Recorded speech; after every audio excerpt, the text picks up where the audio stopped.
Many Kenyans know my name. They know my face, they know my voice, they know what I do. But to the rest of the world, let me introduce myself. My name is Johnson Mwakazi. I'm a television anchor here in Nairobi, Kenya. But my journey started here in Kibera. Mimi nilizaliwa hapa Kibera na nikalelewa hapa hapa. I grew up without a role model. My father was a drunkard. He lost his job.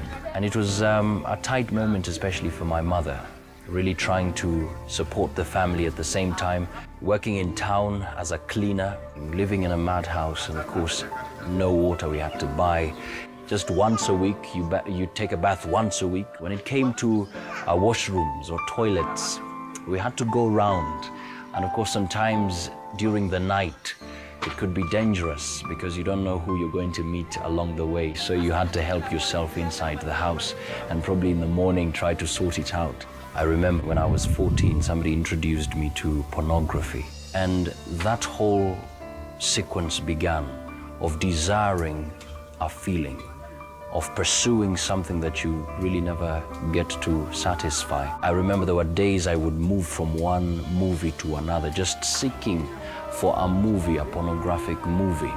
And it totally disoriented my thoughts or my understanding of really my worth. My mother took me to All Saints Cathedral. It's a church located at the city center. And people would wonder, how do you live in a slum and you go to church every Sunday at the city center, which basically meant you had to pay your fare. But when I went there, I was challenged. And I came to realize that there was a different world out there, not just Kibera for me. I came to give my life to Jesus when I was in secondary school. Now, one thing changed in my life. You know, when I was still in pornography and masturbation, it was basically a matter of, I just hope nobody comes to the realization that I do this. But when I got saved, I came to understand that it was wrong, that it was a sin against God and against my own body. And that prompted me to call upon God and really cry unto God, God, remove this from me. But God had to bring me to a moment of stillness. In my spirit, I had a very still, small voice saying, I love you. I love you. And that came as a powerful message into my life. And God was telling me, I was with you every second of that life. I was with you. And even right now, I am with you. I remember he told me, give it 3 months. It's like fasting. Don't go to certain places. Don't watch these things. And most of the times I would go to church. When it got to evening, I would go home and I would be with my family. Well, of course, later on, there were times I went down again. But God didn't come in like, you know, what are you doing? It was a moment of, just get up, my son. Let's continue on with the race. He was leading me on. And all the time when I felt I'm going to go down, I would say, no, I can't sin against my Father who loves me. It wasn't like I can't do this because I fear him, but I can't do this because he loves me.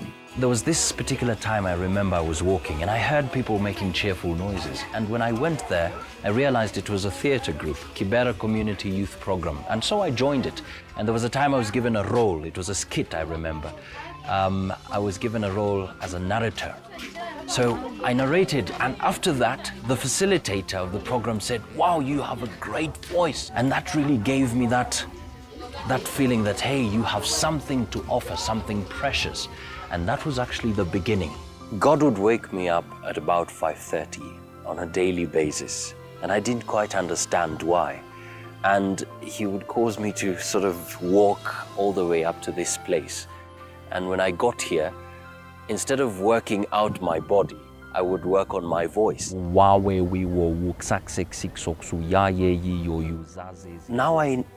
I've come to realize that it was really that process of fashioning me, because he knew where he was taking me. At that time, I didn't know, but now I look back and I see, wow, God was working with me. God was working on my voice so that he would qualify me to occupy that space in the media world. Anytime I think about where I came from, I look at myself, I'm putting on these good clothes and I have this publicity. When I walk down the streets, people are saying, hey, Johnson, hey, everybody now knows me. And I remember where God took me. It gives me an opportunity to humble myself, And just as Christ said, if you humble yourself, you will be lifted. God will lift you up. That opportunity to humble myself, God uses to teach me his ways, that at the end of the day when glory is given, I say, not unto me, O Lord, but only to you. And I realize my purpose, that I was created to reflect the glory of God.